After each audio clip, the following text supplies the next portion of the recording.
भैया हा वहिनी, काय झालं? तुम्ही कोण एवढे नाराज आहेत? मला त्या कॉलेजला जायचं ना, त्या कॉलेजची फी लय जास्त आहे. मग काय झालं? आपल्या घरची परिस्थिती बरोबर नाही, तर मला वाटतं याच्यानंतर शिकायचं बंद करावं. तुम्ही फक्त तुमच्या शिक्षणावर लक्ष द्या, बाकीकडे लक्ष नका देऊ. मी आहे ना. पण वहिनी, पण मी आहे ना.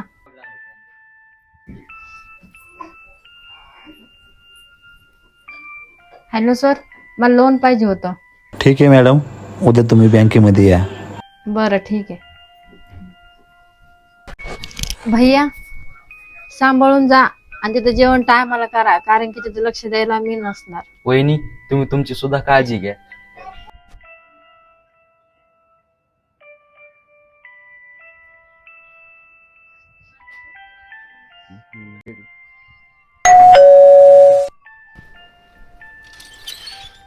अरे भैया तुम्ही मला का नाही सांगितलं की तुम्ही येणार आहेत म्हणून? वहिनी, मी जर तुम्हाला सांगितलं असतं तर सरप्राईज काय कामाचं.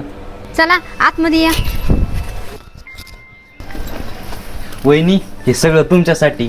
भैया एवढ्या सगळ्या वस्तू आणि तुम्हाला काय गरज होती एवढे पैसे खर्च करायची? वहिनी, मला तर लय मोठी नोकरी लागली, आज एक सरप्राईज बाकी आहे. काय भैया?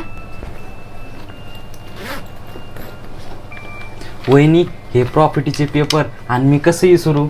तुम्ही हे घर घाण ठेवून मला शिकविलंय. वहिनी तुम्ही रडू नका.